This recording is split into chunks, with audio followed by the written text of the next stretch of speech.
morning to the Honorable Ministers of the Council, members of the media, online viewers, radio listeners via St. Martin Gov Radio 107.9 FM and respective radio stations island-wide. I'm Relika Roach and welcome to the live Council of Ministers press briefing for today, Wednesday, October 23rd, 2019. At this time, I invite the Minister of Public Housing, Spatial Planning, Environment and Infrastructure, and Acting Head of Public Health, Social Development and Labor, the Honorable Christopher Waver, to address you.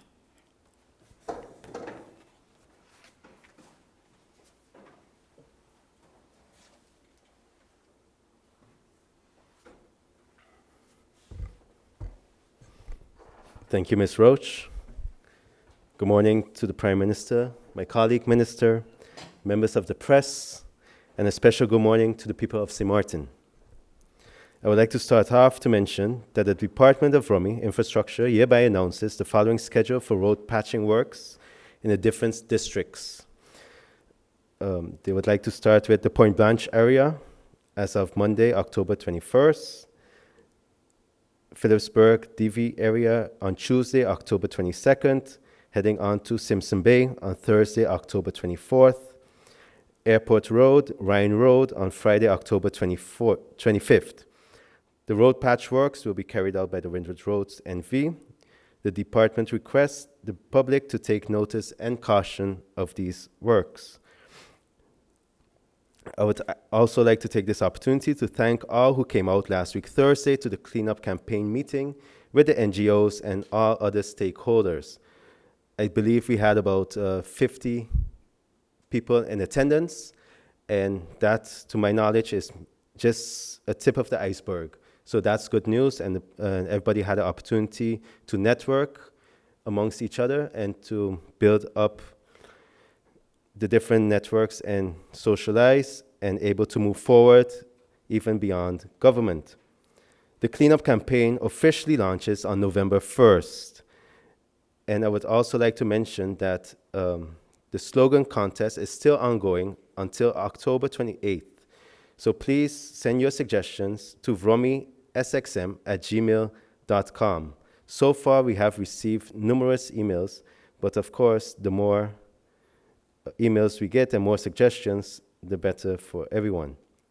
Also like to take mention that in the weeks coming, we should start to see some works being done with the traffic lights on St. Martin.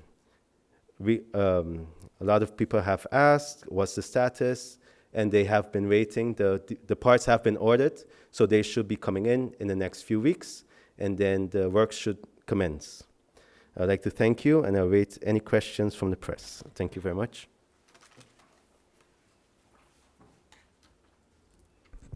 Thank you, Minister Waver, for your opening remarks. At this time, I invite the Minister of Finance and Acting Minister of Justice, the Honorable Perry Heerlings, to address you.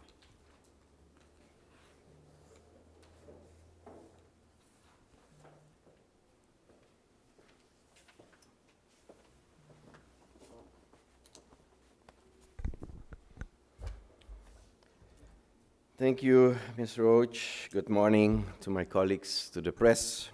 Good morning, St. Martin. I have some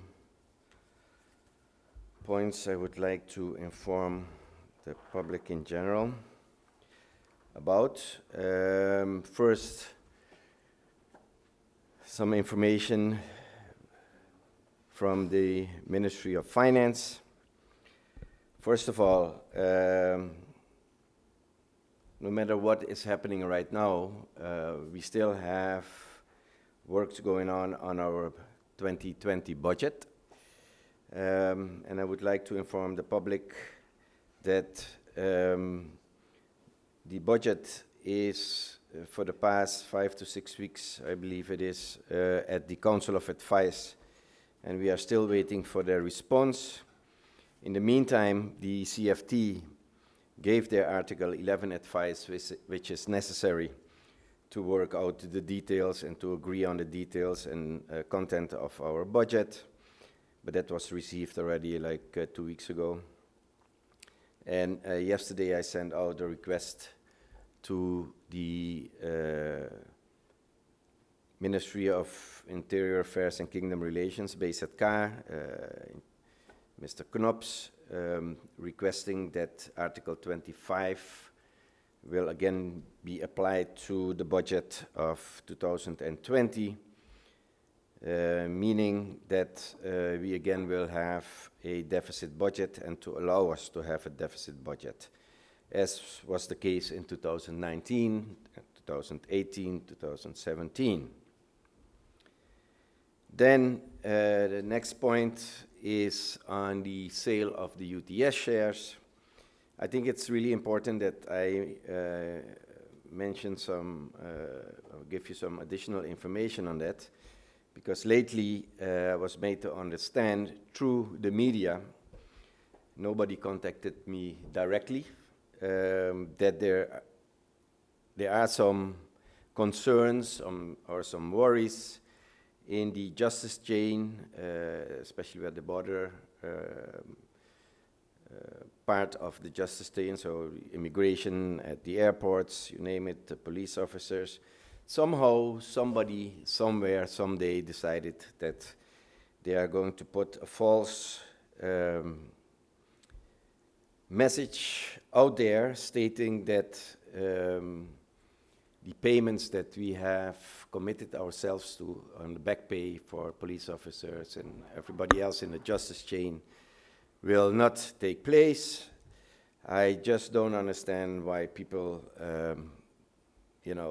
wake up in the morning and think, okay, this is what I'm going to do, to stir up things. Totally unnecessary, and what I also find very disappointing that those concern, in this case, that they rather seek the road of social media or the press to address their concerns instead of contacting the ministry. But I would like to explain what took place on the UTS sales to refresh one's memory. When the UTS sale was ongoing, and we concluded that through a initiative law in Parliament, that was the closing part of the whole trajectory that we went through, was that as the Minister of Finance, I stood up in Parliament and I said that part of the proceeds out of the sale will go towards back pay of within the justice chain. That is still the case. However, with the UTS sale, so far we have received half of the amount that we were supposed to receive, and that's an amount of $5 million and a little and some change, and the other half we are supposed to receive within 2 to 3 months. What happened is that when we formalized or finalized the law, in the law it says that the sale of the UTS shares should go for a minimum price. And all of a sudden, the legal counsels of the buyer saw it fit to have their concerns about the wording minimum price. Now, on the minimum price, you cannot expect from any parliament to give a minister carte blanche to sell the country's assets without knowing what the minimum price is. That's why that was amended within that initiative law. I myself contacted the buyer through their legal counsel to ask them what is the minimum price. That minimum price was mentioned in the law, and for safety's sake, or to be sure, I even raised that amount with 1 million. You can never be sure enough. But still, the same lawyers that gave us the minimum price now saw it fit to have an issue with the wording minimum price. Anyway, that is a problem that arose, and in the meantime, in discussions with the lawyers of the buyer, we reached consensus of a textual change to the initiative law. That textual change, and the textual change is there to further elucidate what is meant by minimum price, was yesterday approved in the Council of Ministers, and it's being prepared to be sent up to the governor to send it onwards to the Council of Advice.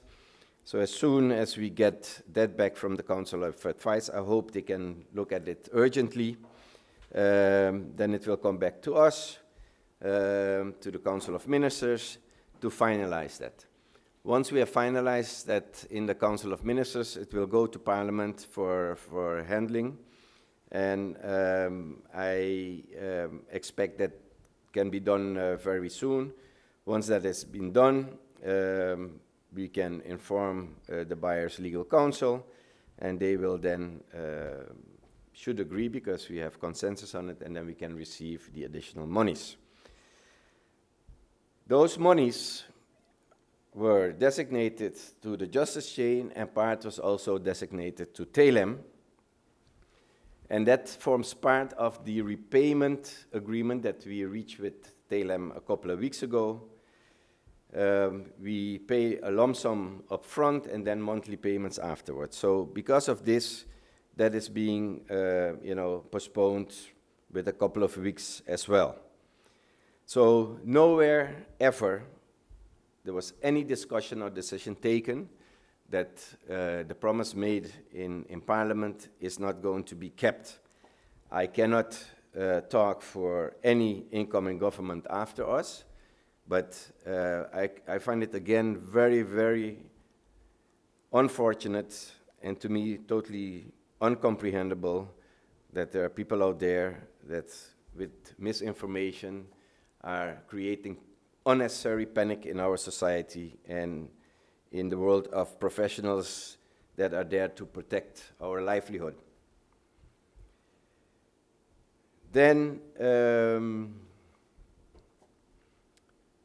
I also want to mention shortly, because I've been bombarded by the press on a recent trip to Miami to meet the owners or the board of the owners of the ENIA group. Indeed, I was there together with the president of the bank of the central bank, and this meeting was to get acquainted with the owners. But if you look at what is in the press, it's like I pushed for this and I took the initiative.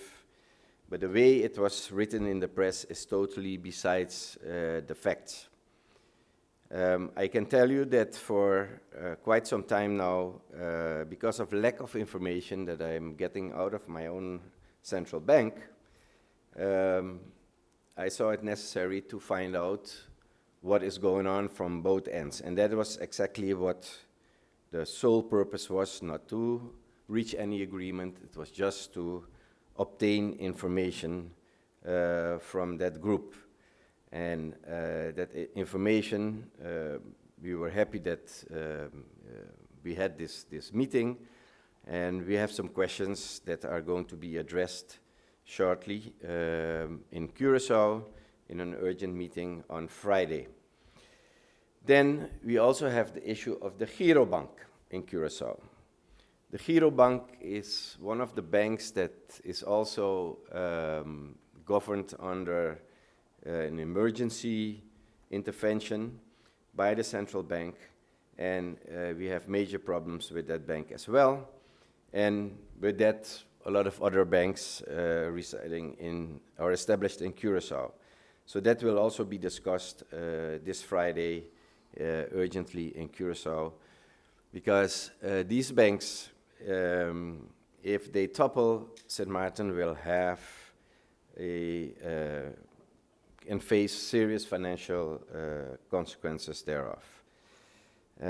But upon my return from these meetings, I will be able to inform you further on what was agreed upon. I hope we can reach certain agreements. Then I would like to put the other hat on my head of the Minister of Justice. Now, on the back pay, I just explain what is going on there.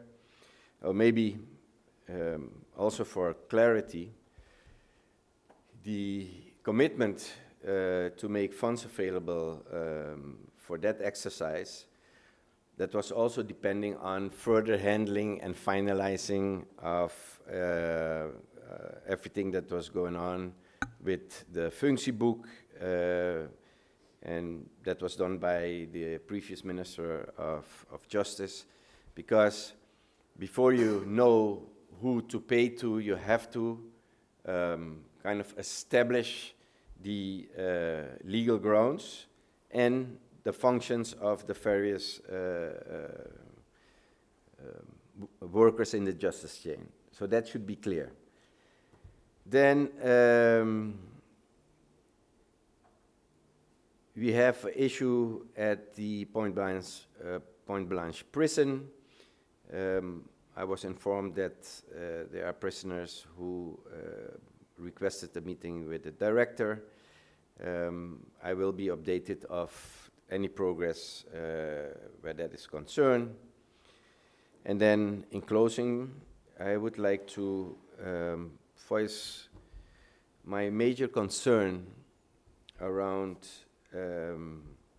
what has happened the past couple of days on social media.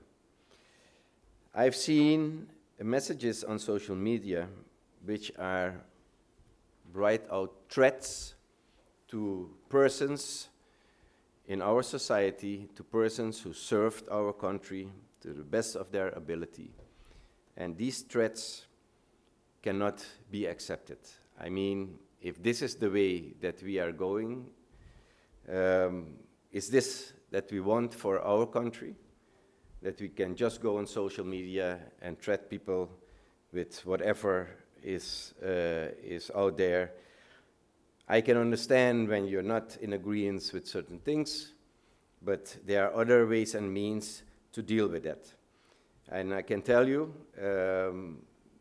these threats will be monitored, and if necessary, action will be taken where that is concerned. It is unacceptable that in our society, in peaceful St. Martin, that we are moving towards, anything can be said, anything can be done. I just want to remind the public in general of the situation that took place in Curacao a couple of years ago because somebody didn't like somebody else in politics and all the consequences thereof. And that is something that we do not want for our beloved St. Martin. So again, please refrain from making statements like this.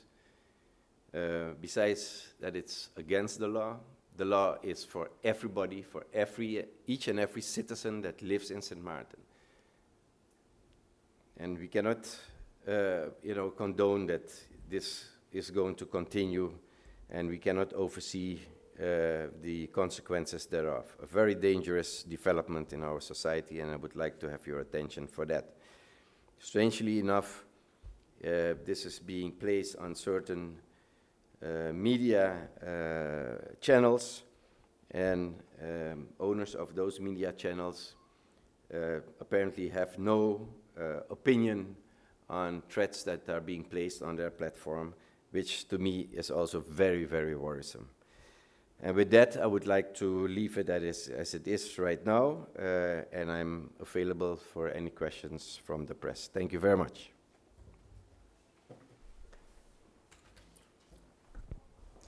Thank you, Minister Heerlings, for your opening remarks.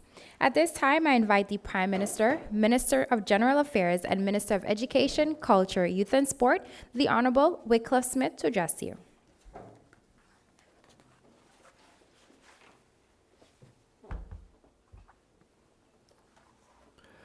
Thank you very much, Ms. Roach, and greetings to all gathered here this morning, colleague ministers, the Department of Communications, members of the press, as well as those listening or viewing via radio, television, or social media.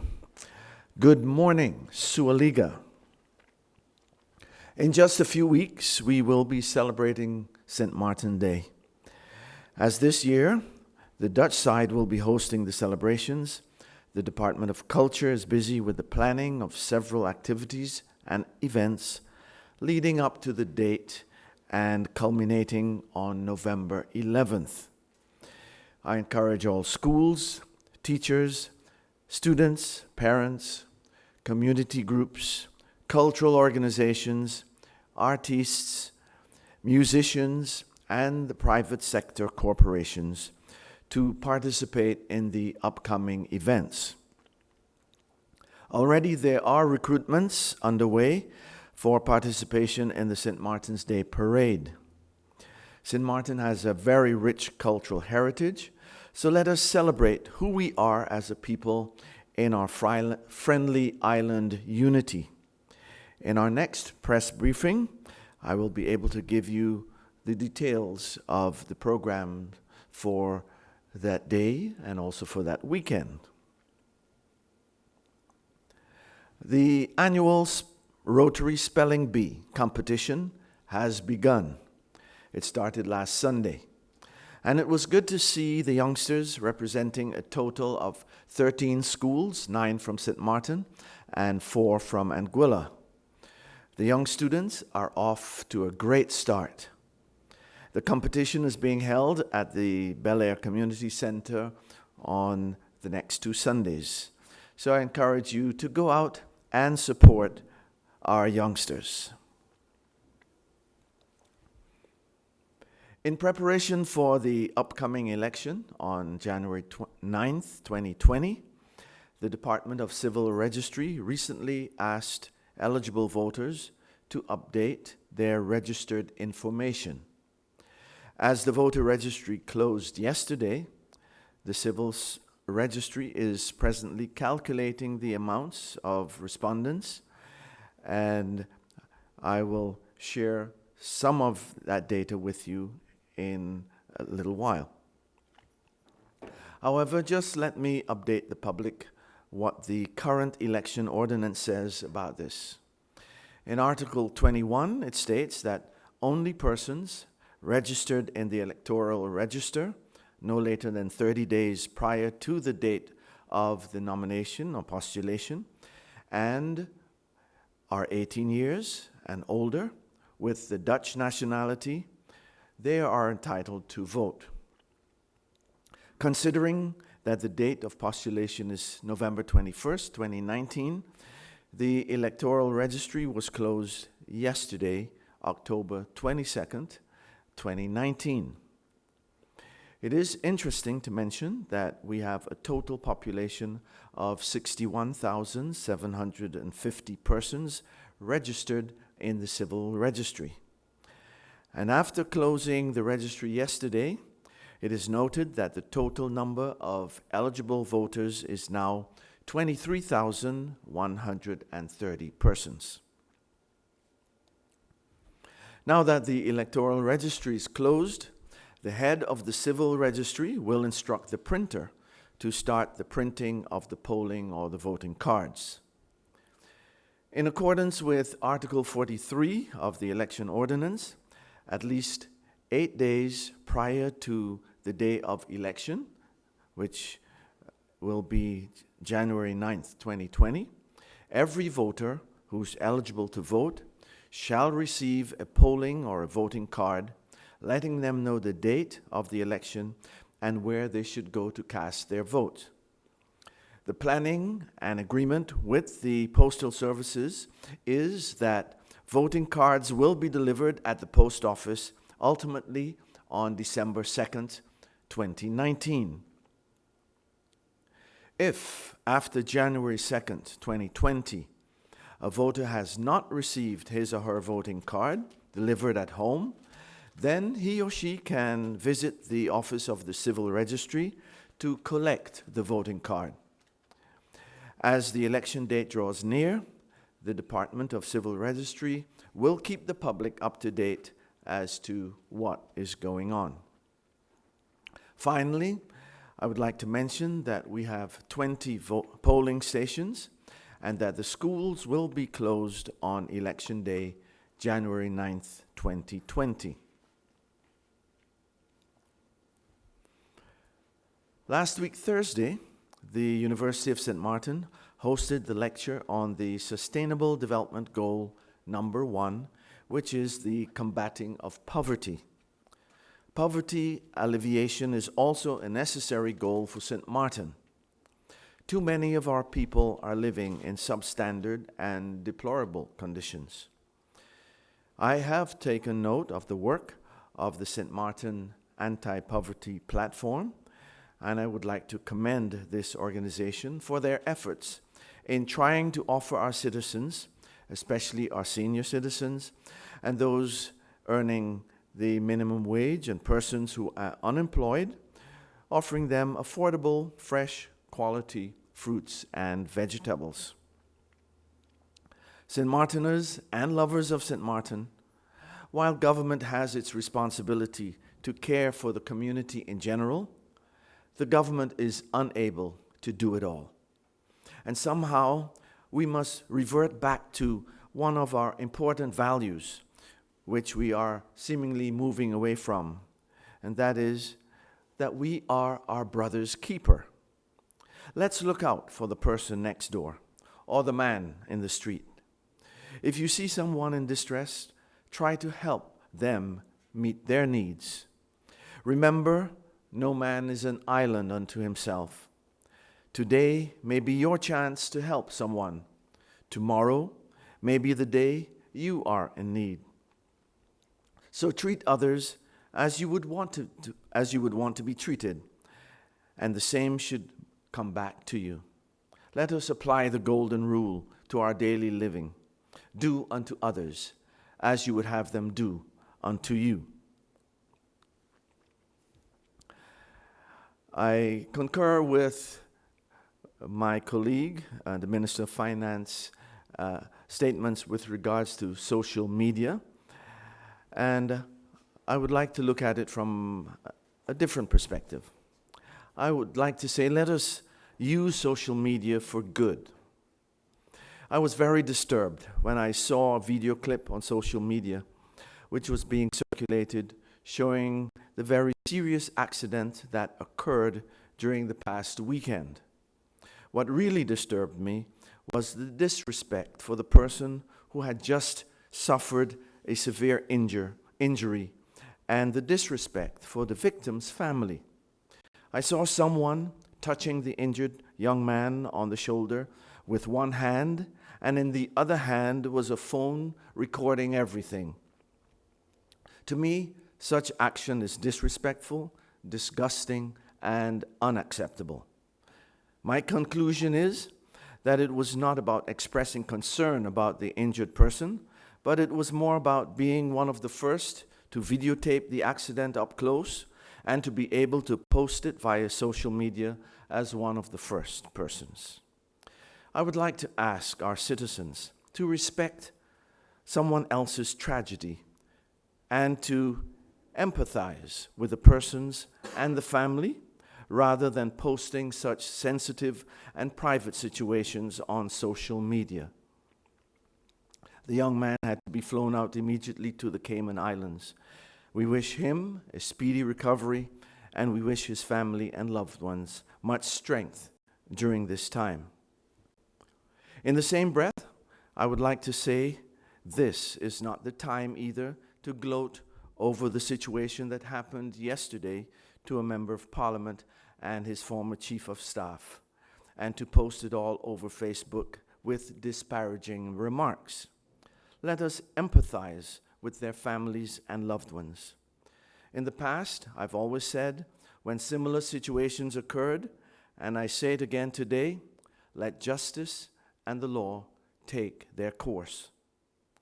As government and as Council of Ministers, we will continue to take care of the people's business to the best of our abilities, as a caretaker government ought to do. We'll do our best to serve the people of this great country until our time comes to leave this office. As I mentioned in the last press briefing, that I was on my way to Washington By the way, that was for the annual meetings of the IMF and the World Bank, that we were ready to sign all the agreements for the airport financing facility. That signing didn't take place for the following. Even though we approved in the Council of Ministers the national decrees to continue and to sign and mandate the respective ministers to sign the agreements, the governor also signed the national decrees to that effect. Concerns were raised after the motion of no confidence that was floored and passed in Parliament a couple of days later. Especially the bondholders were then concerned if a new incoming government would honor the agreement. Based on the motion of no confidence, legal scholar or legal counsel of the NRPB came out with a legal opinion stating that, because of the motion of no confidence, it would be not advisable to continue signing. Now, this minister is of a different opinion. In the meantime, another legal scholar who is specialized in constitutional law says that the opposite, that there is no reason whatsoever that we cannot continue with the signing, because one of the reasons is that it is an ongoing affair, ongoing government affair, which we were requested by the governor to do so as a demissionary government. On top of that, the urgency of the matter is must say, that any further delay, one can imagine, it will delay the start of the reconstruction of the airport. On top of that, there is also a delay in making the necessary operational funds available to the airport so they can meet their monthly obligations, of course, including the salaries and all the payments that they need to make to whoever they do business with. So, as we speak, various legal counsels are busy with a qualified legal opinion, and that will be discussed with the bondholder if they feel at ease. What would help tremendously, or what would kind of immediately allow us to sign without anybody worrying about it? And again, for clarity's sake, I'm not worried about it, because it is the right thing to do. It is the cheapest and the fastest way to reconstruct our airport, is that Parliament would say we have no problem. Also based on the fact, looking at the instruction given, the formation instruction given by the governor to the formateur, which states that, among others, that the trajectory on the reconstruction of the airport, including their financing, of course, needs to be completed, if necessary, once they are in as an interim government. So, based on that, the NRPB requested the formateur to give an opinion or ask permission. Do you have a problem with us signing? On top of that, the NRPB also made available to the formateur a draft motion, if necessary, to pass in Parliament, so we can move ahead with this. The motion was not referred to in her reply, nor was it entertained. Maybe it's still in the works, I have no idea. But the essence of the matter is, right now, we can go both ways. We can go in continuous talks with lawyers and the bondholders, which I am of the opinion that it's totally unnecessary that it reached this point. or that the Parliament says, guys, this is under ongoing affairs, we have no problem. And that was kind of also the essence of the response from the formateur to the NRPB. That response was also important for the legal scholar that says there is no objection of continuing and finalizing the airport deal. But however, if you're not saying, clearly we have no problem, yes, go ahead, then, on the other side of the ocean by the bondholders, for them it's still, because they are really worried about if we enter into a deal now that an incoming government would do the opposite with all consequences thereof. So that is the situation at hand. We can, and we are busy right now with the lawyers. We are aiming to, at least on that legal part, to finalize it this week and then still to continue. But again, that depends on if we are able to convince the bondholders or put their mind at ease that it's all good. So that is the latest on the PGIA. I'm very sorry that it is still ongoing while everything is ready to move, and we are kind of, and that's my personal opinion, being held hostage by legal opinions from lawyers left and right who are there to advise us, but we as government, we as people need to take a decision ultimately where we want to go. And again, I'm saying I am ready to sign and I'm ready to face anything that will come on my path where that is concerned. Thank you very much. Thank you, Minister Heerlings. I would also like to re-invite the Prime Minister to add to his opening remarks. That for the period leading up to the election day, the Civil Registry Department makes known that there will be an extra walk-in period where eligible voters will have the opportunity to renew or request a new ID card. This extra walk-in period will be held on the following Saturdays at the government building here in Phillipsburg on October the 26th, November the 2nd, November the 16th, November the 30th, and December the 7th, 2019. And that will take place between the hours of 9 and 11 a.m. And this is strictly for the application of ID cards. And the ID cards will cost 45 guilders per card. So that's this extra walk-in period for those who need to renew or get a new ID card. You can do it on these days that I just mentioned. Thank you, Prime Minister. We now move on to the question and answer session. Nikisha Boseman of the Daily Herald, you have the floor.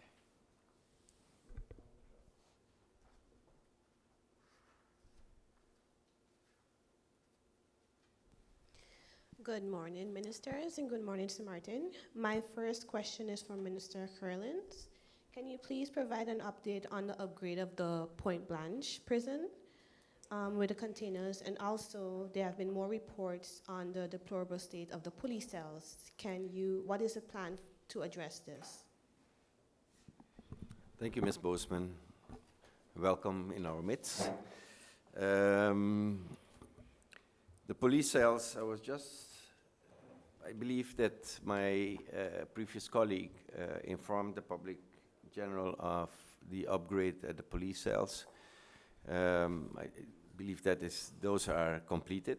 So I stand to be corrected if there is all of a sudden a new situation. As a matter of fact, I received pictures from the police cells and they look quite fine right now. So at the Point Blanche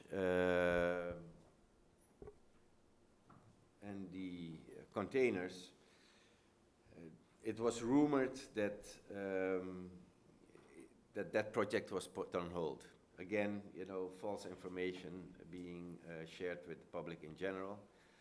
You know, we have the containers at our disposal, but in order to make them available to holding of prisoners, you need to make sure that you position them correctly on the property of the Point Blanche prison facility.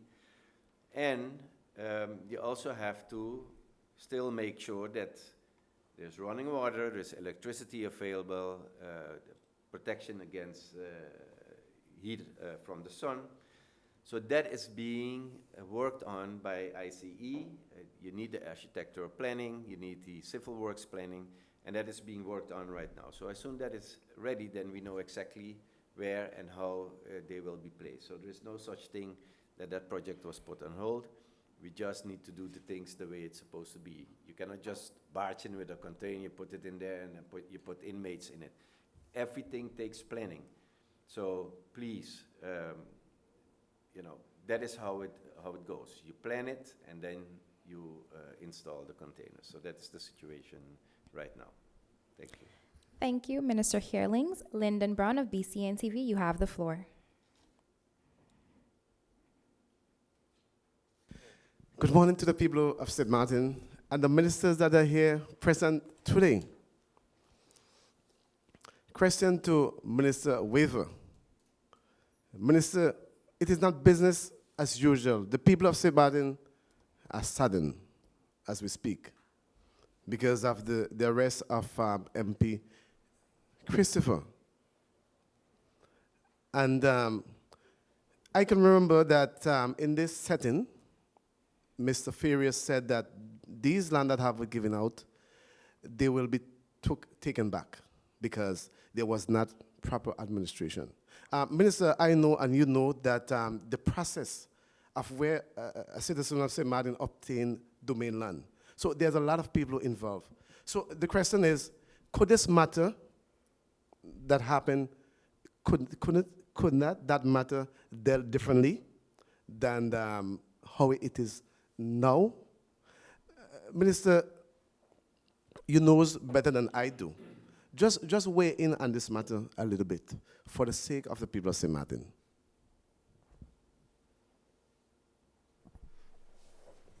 Good morning. Thank you, Mr. Brown, for the question. Being that if it's concerning the news from yesterday, it's still an ongoing case, so I don't want to get too much into it. As I think what you asked about the land situation, I think you're referring to the ring road. There were some parcels that were given and deeded, and as such, the government is obligated then to issue those parcels because they already went through the whole process, as you mentioned.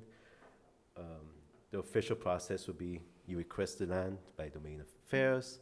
Domain Affairs then sends advice on through the ministry, and then the minister would then approve such advice. You have to remember the ministry is an advisory body for the minister. So the ministry then would advise case to case, and then the minister would then have the final decision to be then taken. So that's kind of how the process goes with domain land. And anything specific, I'm not sure what the case entails, so I refrain from going too deep into anything in that at this moment. Thank you. Thank you, Minister Weaver. I would like to now call on Minister Heerlings as he would like to follow up on the question from Nikisha. Thank you, Ms. Roach. Some additional information I think is also important for you to know and to share. And an update, as I had in my introductory remarks. The inmates had a meeting with management at Point Blanche. They discussed their grievances, and things are being worked out. And I really applaud that, because I strongly believe in continuation of communicating between parties to make sure that we solve problems that we have. Secondly, there were some concerns on overcrowded cells. There is space made available so that the cells can be occupied maximum of 2 prisoners or inmates. So that is being worked on right now, just to update you on the matters. Thank you. Thank you, Minister Heerlings. Dimitri Whitfield of the Daily Herald, you have the floor. Hi, good morning, everyone. Good morning, St. Martin, Council of Ministers. My first question is to Minister Smith. With the registered population now being close to 62,000, there were some talks that this means that the number of seats in Parliament has to increase. Can you give us a comment on that? Will it be increased to 17? Thank you very much for your question. Indeed, according to the Constitution, as the population increases, so can the number of seats of Parliament increase. For this election, which is what we call a snap election, it will not increase. That will take place, the increase of number of seats would take place during a regular election. So for this election, it would not take place. Thank you, Prime Minister. We now move on to the second round of questions. Nakisha, you have the floor. My second question is for Minister Waver. GB is currently demolishing their main building on the Pondville. Are there any plans to reconstruct a new building? If so, when and where, and what are the plans to finance this? Thank you for your question. That is correct. GB is currently demolishing the building according to the terms of reference. And after the demolishing, they do plan to submit a building permit to reconstruct a building. So I will wait for that to come in, and then we can see, based on the process, how long it takes before they can start to build back. Thank you. Thank you, Minister Waver. Lyndon, you have the floor. Question to the minister with a lot of caps, Minister, Finance Minister. Minister, last week, the task force that been directed by the prosecutor had a meeting, and according to the police spokesman, they are busy putting this task force together to combat school violence. The emphasis is on school fighting, Minister. Maybe you familiar that sometimes there are a lot of children goes to school with no food, no books, can't pay school fee. I don't know if you're familiar with the characteristic of the task force, started by the Minister of Education, but end up into the hands of the prosecutor. I don't know if they have looked into all of these logistics. If you know, can you make it clear to the people of St. Martin? Thank you, Mr. Brown, and my answer is no. I can applaud that initiative because it is something that is of grave concern to the society at large. As the Prime Minister just mentioned, we should be empowering ourselves instead of fighting each other for, reasons you sometimes wonder, what is the whole purpose of it. But the fact that there is a task force also says that it points out the graveness of the situation, and we are obliged as a government, but also as a society, to mitigate that this escalates any further. On the details on the plans of approach, I'm not informed of yet or brought up to date as yet. Perhaps my colleague, the Prime Minister, could give you a little bit more information on that. But I really applaud this initiative. And, with that parenting is also a very important part. Everybody, as the Prime Minister also said, needs to do its part. We all have a responsibility to carry this society to betterness. And we from the outside, government, prosecutor, whoever is on the task force is just one part. But parenting, social, you know, everybody watching out for each other is important as well.